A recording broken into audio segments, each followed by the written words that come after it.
Hi, investment traders. Welcome back to the channel. Hope you all are really, सारी festivities खत्म हो गई है और आप अब तैयार हो अपनी फाइनेंशियल जर्नी को आगे लेके जाने के लिए. आई एम जस्ट होपिंग कि आज आप लोगों ने कार ट्रेड का मूव देखा. I hope you all watched it and it has given a brilliant move. E clerks is also what I have given in the morning and have a look at eClerx, the bright, brilliant move that it has given. आज market को discuss करते हैं. तो हुआ क्या था, market ना सुबह सुबह जो था, India VIX was extremely high. मतलब आप देखोगे 5 मिनट के टाइम फ्रेम पे India VIX was almost like 8-9% up. This market disjoint था. मतलब इंडिया विक्स का मतलब होता है फियर इन द मार्केट. वो ऊपर जा रहा था और निफ्टी, मतलब दोनों ना ऑपोजिट डायरेक्शन में होने चाहिए. Nifty and India VIX should be in the opposite direction. अगर निफ्टी ऊपर जाने की तैयारी कर रही है तो India VIX should be going down, means fear should reduce और the volatility should reduce. But what was happening ki India VIX was going up and Nifty was going up, and I was telling in the morning ki there is something which is not in sync. But by the end of the day India VIX आप देखो cool down कर गया, काफी कुछ cool down करके केवल 2.3% पे आ गया. और आज एक निफ्टी ने, बैंक निफ्टी ने एक अच्छी बढ़त ली है. और अब क्या है कि निफ्टी जो है ना अपने लाइफ टाइम हाई से करीब 200-250 पॉइंट्स दूर है.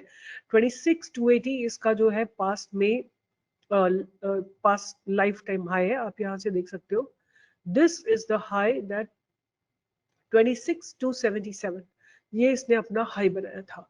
और market does not cross it with quick speed और समथिंग. तो हमको थोड़ा केयरफुल रहना पड़ेगा. हो सकता है इसको 1-1.5 महीना लग जाए. चलते हैं थोड़ा सा ना ऑप्शंस का सपोर्ट लेने की कोशिश करते हैं और देखते हैं कि लॉन्ग टर्म के ऑप्शंस में क्या हो रहा है और शॉर्ट टर्म के ऑप्शंस में क्या हो रहा है. आज की डेट में क्या नया चेंज आया है इन सबके अंदर, राइट.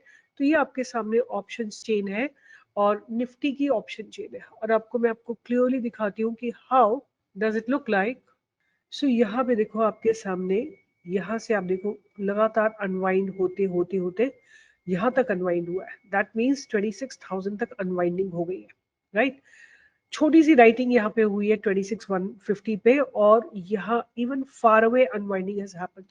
मतलब as far away as 26,200 and 26,250 वहां पे भी अनवाइंडिंग हो चुकी है. और अगर हम बात करते हैं कि पुट राइटिंग की साइड में क्या हुआ है, तो huge put writers have added up. देखो 1 2 3 and 1.5 3 4 5 6 lakhs के करीब आज जो है पुट राइटर्स ऐड हुए हैं और यहाँ पे कंप्लीट डिसअपियर हुए हैं, राइट. और अगर हम थोड़ा और आगे जाके देखते हैं कि what exactly is happening in the rest of the space. अब हम एक चीज और देखते हैं चल के कि बाकी नवंबर एंड में किस तरह की राइटिंग हो रही है और दिसंबर एंड में किस तरह की राइटिंग हो रही है. आज के दिन अगर हम बात करते हैं कि नवंबर एंड में क्या हुआ है, आप देखिए तो करीब 26,200 पे काफी सारे पुट राइटर्स ऐड हुए. 26,100 पे पुट राइटर्स ऐड हुए, 26,000 पे पुट राइटर्स ऐड हुए. whereas call writers have added up at the level of 2,708 2,708 and at 26,200, right. तो आप देखोगे अभी भी एग्रेशन जो है ना पुट राइटर्स का काफी स्ट्रॉन्ग है. एक बार चल के दिसंबर एंड को भी देखते हैं कि what is exactly happening in the December and. और दिसंबर एंड में जो हमारे लैंडमार्क्स है ना वो रहेंगे 26,000 के. वहां पे आप देखिए 51,794 कॉन्ट्रैक्ट्स अभी भी लिखे हुए हैं, राइट. और आज की डेट में आप देखोगे यहाँ अनवाइंडिंग हुई है. 780 contracts have been unwinded in the December at about 26,000, although 51,000 contracts लिखे हुए भी हैं. और ये जो अनवाइंड हुए हैं ना ये यहाँ पे आके लिखे गए which is 26,200. और ओवरऑल तो मुझे ऐसा लगता है कि मार्केट पॉजिटिव है, बट नेवरदलेस मार्केट को I think we should take it as one day at a time. मतलब हर रोज की रोज इसको हमें एनालाइज करना पड़ेगा. रोज की रोज इसको हमको एज अ न्यू गेम खेलना पड़ेगा. We can't have a long term perspective right now, right. क्योंकि जियो पोलिटिकल जो इंफॉर्मेशन, जो पोलिटिकल सिचुएशन है वो बहुत अनसर्टेन है. कब क्या हो जाए कुछ पता नहीं लगता. तो एनीवे एक बार क्विकली देख लेते हैं कि आज जो है सबसे अच्छा क्या चला. वो चला PSU bank. Mid cap Nifty, reality ने जबरदस्त ब्रेकआउट दिया, इंफ्रा ने ब्रेकआउट दिया, मेटल ने ब्रेकआउट दिया, और मेटल के चलते आपने देखा होगा मैंने आपको सुबह हिंडाल्को दिया था, Hindalco has given a good breakout, small cap has given good breakout, auto is still continuing to move up. And अब जो निफ्टी है ना, निफ्टी के लेवल्स की बात कर लेते हैं कि कल इसके लिए क्या एक्सपायरी के लिए 26,100 definitely is going to be a very strong barrier, right. कल के दिन के लिए एक हमारे पास एक बैरियर है, और 26,800 25,800 हमारे पास एक सपोर्ट जोन की तरह बन सकता है। अगर आप देखेंगे ना शॉर्टर टाइम फ्रेम में जाके आज निफ्टी को, मैं आपको कुछ दिखाना चाहती हूँ। Here is the shorter time frame of Nifty, और आज निफ्टी में ह्यूज वॉल्यूम्स आए हैं इन द मॉर्निंग इटसेल्फ, बड़े अच्छे खासे वॉल्यूम्स आए हैं। I could show it to you here, यहाँ देखो आप, ये कैंडल में कितने जबरदस्त वॉल्यूम आए हैं, right, which is about 1.99 million. आप शुरू से देखो, यहाँ पे आए हैं 2.7 मिलियन, राइट, नेक्स्ट कैंडल में 2.53 million, then 2 million, then 1.8 million, मतलब huge volumes have been traded the entire day, right. और उसके बाद इस जगह पे अगेन अच्छे खासे वॉल्यूम्स आए हैं, तो today has been a very voluminous day, right. और वॉल्यूम्स अच्छे आने का मतलब है कि एक स्ट्रॉन्ग सपोर्ट बनाया गया है, तो आज का लो जो है आपका एक सपोर्ट बनेगा, उसको आपको ध्यान में रखना है कल के लिए, और 26,100 आपका एक रेजिस्टेंस बनेगा, ऑफ कोर्स 26,000 भी आपका एक रेजिस्टेंस बनेगा। तो एनीवे मेरा हमेशा बुलिश स्टांस ही रहता है। एक साल हो गया निफ्टी ने जीरो रिटर्न दिया, बट आई स्टिल बिलीव कि निफ्टी अगर क्रॉस करेगी तो अपवर्ड जर्नी में बिगिन। तो मैं आप लोगों के साथ 3 स्टॉक शेयर करूंगी जिनमें आज अच्छी खासी बाइंग आई। पहला स्टॉक है RR Kabel, right, RR Kabel.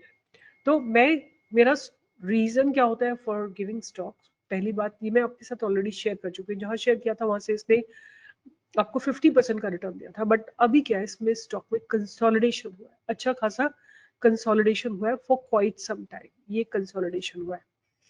तो आप आरआर कैबल को ध्यान में रख सकते हैं और जाके इसके फंडामेंटल्स चेक करिए। Let me only figure out very quickly if I could. RR Kabel, so here is RR Kabel, 15,000 crore की कंपनी है, 44.6 is P, ROC is 19.8 and 15.2 is ROE. They are into, they provide consumer electrical products used for residential, commercial, industrial, and infrastructure purposes. I want to see how are their results, how have they been doing in the recent past. तो लगातार sales increase हो रही है, operating profit increase हो रहे हैं, operating profit margin 3 साल में डबल हो गए हैं, और अगर हम बात करते हैं इनके नेट प्रॉफिट की तो 18 करोड़ से बढ़ के it did go till about 129 crore and right now it's at 90 crore. EPS इनका लगातार सॉलिडली इंक्रीज हो रहा है। और अगर हम बात करते हैं इनके रिजर्व्स की, तो रिजर्व्स इनके अच्छे खासे रिजर्व्स हैं इनके पास, और बोरिंग्स इन्होंने रिड्यूस की है। Cash, definitely they are generating good cash from operating activity and debtor days are very nominal. And अगर हम बात करते हैं तो FIS, DIS are pretty decently invested, तो ओवरऑल स्टॉक में कोई रेड फ्लैग एज ऑफ दिख नहीं रहा है, और आप इसको अपने ध्यान में रख सकते हैं। और इसकी अर्निंग्स भी अभी अभी आज ही कल में आई है, here is the earnings that's about to be there, तो इसको डेफिनेटली आपको रडार पे रखना है। Let's just have a look at the volumes. आज वॉल्यूम्स हैं 3.26 के मिलियंस के वॉल्यूम्स, और नॉर्मली कितने आते हैं 60-70,000 so and so fourth, and look at the volumes 3.26 million, huge. Next stock जो मैं अपने रडार पे रखने वाली हूँ वो भी बहुत समय से डेवलप हो रहा है, premier energy, premier energy, right. इसको भी मैंने पहले आप लोगों के लिए आइडेंटिफाई कर रखा है, और इसको जो मैंने पहले लेवल्स ड्रॉ कर रखे थे वो अभी भी ब्रेक नहीं हुए हैं, it has given a very long consolidation. अगर आप इसको देखना चाहते हो in a more appropriate way, just see here how the bond rounding bottom has been developing. So crossing जो पास बैरियर्स है 1168 या 1170 का बैरियर क्रॉस होना बहुत जरूरी है। I would remove all these drawings and I'll show you something more interesting that I could find, कि weekly time frame देखो आप इसका, आपको वीकली में इसको बहुत क्लियर पिक्चर एकदम दिखाई देगी, और जितना बड़ा कंसोलिडेशन होता है उतना बड़ा आपको मूव आता हुआ दिखाई देगा। तो ये ट्रेंड लाइन इसकी बनती है एक, और दूसरी ट्रेंड लाइन आप ऊपर से ड्रॉ कर सकते हैं यहाँ से कहीं से, and that also is showing a lot of power, and I have been watching you know for this stock for at least last 20 days or so. Every day there is chunk of buying that's coming in. Not huge buying, but slow gradual buying is continuously coming. और ये भी वही scenario है कि इनका भी results आने वाला है. 49,000 crore की कंपनी है. P is about 47.7, ROC is about 41.1, ROE is about 53.6. और अगर हम बात करें कि करते क्या है, they are into 100% share in the India solar cell exports, right? They're basically into the renewable energy. और अगर हम देखते हैं कि they are expected to give good quarter and the CAGR has been really good. और अगर हम बात करें इनके सेल्स की तो 3 साल में 3 times हो गई है और ऑपरेटिंग प्रॉफिट मार्जिन 12% से बढ़ के 30% पे आ गया, which is a phenomenal move. और अगर हम बात करते हैं नेट प्रॉफिट की तो 10 times इंक्रीज हुआ है. Huge huge huge. आप ईपीएस देख सकते हो लगातार क्वार्टर ऑन क्वार्टर बढ़ रहा है. और सेल्स की बात करें ईयर ऑन ईयर तो 10 times हो गई है just in 5 years. Not 10 times, 6.5 times हो गई है इन 5 years. और ऑपरेटिंग प्रॉफिट मार्जिन की बात करें तो 10% से हो गया 29%. और अगर हम बात करें नेट प्रॉफिट की तो 45 करोड़ से बढ़ के 1047 पे आ गया है. What else do you want? अगर हम बात करते हैं रिजर्व्स की तो ईयर ऑन ईयर ऑल्सो आप देखेंगे 5 साल में इनके रिजर्व्स 10 times हो गए. बोरोइंग्स भी इंक्रीज हुई हैं but they are still lesser than the reserves. उसके बाद अगर हम बात करते हैं इनका कैश फ्लो कभी नेगेटिव था, फिर डिक्लाइन होकर सिंगल डिजिट में आया और इस मार्च में इन्होंने अपने कैश फ्रॉम ऑपरेटिंग एक्टिविटी को अच्छे से इंक्रीज किया है. और अगर हम बात करते हैं प्रॉफिट्स की तो profits from operations definitely have gone many folds in the last 1 year. So far so good. Debtor days की बात करें तो बेटर हुए हैं, मतलब कम हुए हैं. और आरओसी की बात करें तो काफी अच्छे से इंक्रीज हुई है. बात रहती है प्रमोटर्स होल्डिंग तो थोड़ा सा स्लाइटली नीचे गई. अगर डिक्रीज हुई है तो डीआईएस ने अपनी होल्डिंग को इंक्रीज किया है. और public holding is almost same. तो मेरे को कोई इसमें रेड फ्लैग्स नहीं दिखाई दे रहे. तो आप डेफिनेटली प्रीमियर एनर्जी को अपने रडार पे रख सकते हैं. और तो थर्ड स्टॉक जो मेरे रडार पे रहेगा वो है वेल्सपन, राइट? कॉर्पोरेशन, ये वाला टॉप वाला. Before I proceed on, I want to really hear from you. Are you guys learning something? आप लोग कुछ सीख रहे हो, कुछ समझ रहे हो, कुछ पैसा बन रहा है? Are you getting stabilized in your thinking process और यू आर स्टिल वही फटाक से खरीदा फटाक से बेचा और फिर लॉस हो गया फिर प्रॉफिट हो गया, ऐसे कर रहे हो कि या still you are really taking a thoughtful decision? So I really want, personally, I really wish and pray that you guys make good money every single day. और उसके लिए आपको थॉटफुल ट्रेडर बनना पड़ेगा. और ये जगह ऐसी है जहाँ पे पैसा है, बट ये जगह ऐसी है स्टॉक मार्केट जो उसी व्यक्ति को रिस्पेक्ट करती है जो कि डिसिप्लिन हो. वो डिसिप्लिन आने में बहुत समय लग जाता है. एटलीस्ट मुझे तो almost like my my journey of stock market is roughly about 25 years, but 15 years तो डिसिप्लिन लाने में निकल गए. वो डिसिप्लिन आता जब तक समझ आया. That is why I keep talking about it, that's why I keep telling you guys. और डिसिप्लिन नहीं लाओगे तो पूरी जिंदगी आप निकल जाएगी स्टॉक मार्केट सीखते रह जाओगे और कोई बेनिफिट नहीं मिलेगा. So don't just take my this point very seriously कि stock market only respect people who are disciplined. One. Two, that you have to control your positional sizing, because controlling your positional sizing means controlling your greed. So please stick to these 2 points definitely, and then you will see you can play a better mental game. There can't be any bigger game than stock market, right? And stock market is, if you have fear in your mind, you will spoil the game. If you have greed in your mind, then you will spoil the game. ये दोनों चीजों को control करने के लिए आपको positional sizing को control करना है और डिसिप्लिन मेंटेन करना है. Then see how you change.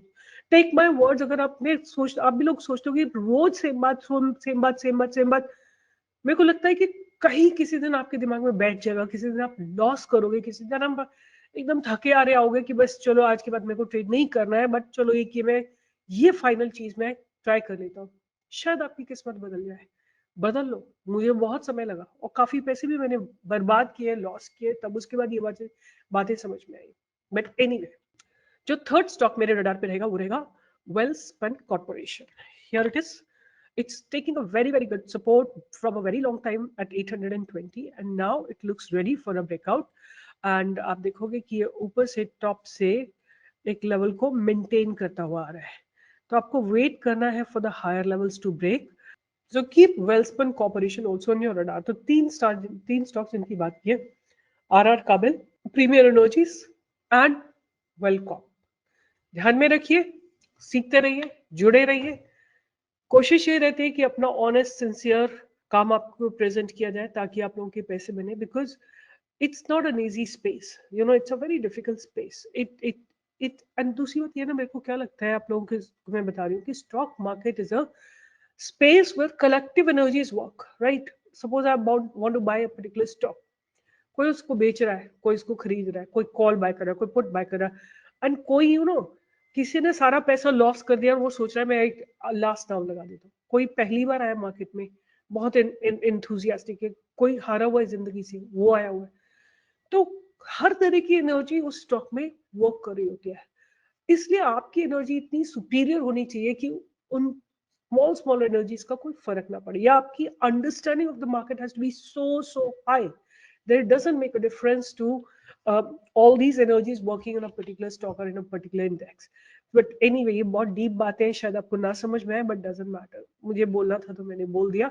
But सोचना इसके बारे में, बैठ के सोचना, आपको खुद को समझ में आएगा जो मैं बात बोल रही हूँ उसका क्या मतलब है, राइट?